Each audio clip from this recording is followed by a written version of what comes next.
Ya, jadi gue bakal jelasin keluh kesah pakai iPhone 12 mini. Jadi alasan gue memilih iPhone 12 mini sebagai daily driver ya, sebagai HP utama gue. Ya alasannya karena nggak ada duit aja sih cok buat beli iPhone 12 Pro Max ya kan. Karena dananya pas-pasan. Yang kedua alasannya karena HP-nya kecil, compact aja gitu, enak di tangan ya kan. Terus gue bakal bahas tentang kekurangan si iPhone 12 mini ini. Yang pertama dari segi baterai. Baterainya boros banget anjing. Kalau ada yang bilang kayak iPhone itu meskipun kapasitas baterainya kecil tapi nggak seboros Android, babi emang. Enggak cok, emang kapasitasnya segitu ya borosnya juga segitu anjing. Ya HP iPhone 12 mini gue aja sehari ngecas sampai 3 kali 4 kali lah. Itu udah kayak Magicom anjing, nyolok terus bangsat.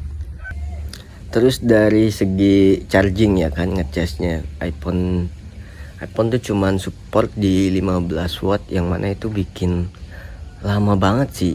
Tapi karena baterainya yang kecil jadi lumayan cepet. Cuman ya kayak Android lain itu yang support sampai 120 watt, 100 watt itu cepet banget ini. 15 menit juga udah 50% ya kan. Sedangkan si iPhone ini yang 15 watt itu ya cukup lama lah.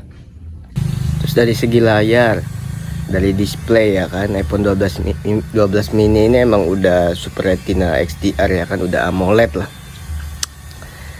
Dibanding kayak iPhone XR, iPhone 11 itu masih IPS layarnya, dimana iPhone 12 mini ini udah tajam lah, tapi nggak setajam-tajam kayak Android yang resolusi layarnya bisa 4K gitu, kayak Sony Xperia One itu kan resolusinya udah 4K tuh. Sedangkan si 12 mini ini masih 1080p kali 2400 pixelan lah, masih Full HD ya kan. Kan ada kayak Xiaomi itu udah setengah K, kayak Poco itu setengah K, udah tajam banget. Ini kalah tajam sih.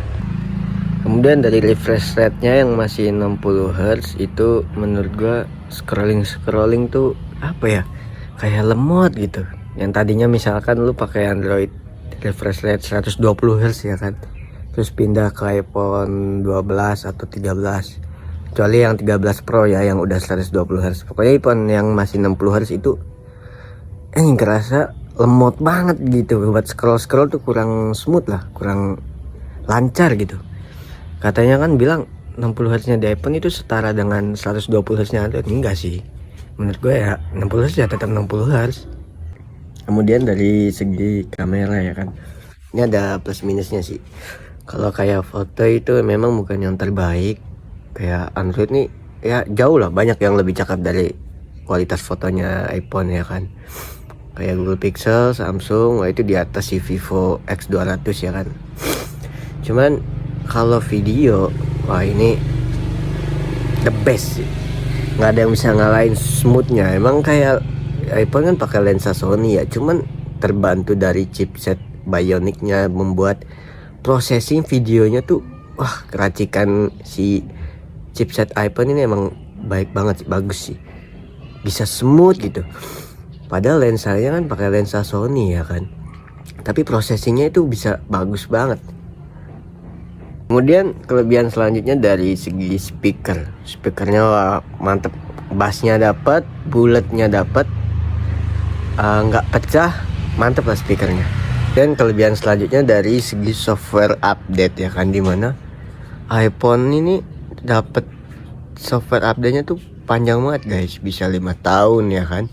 Yang mana iOS 18 kan, iPhone 11 kan masih dapat ya kan. Ini kebantu banget sih.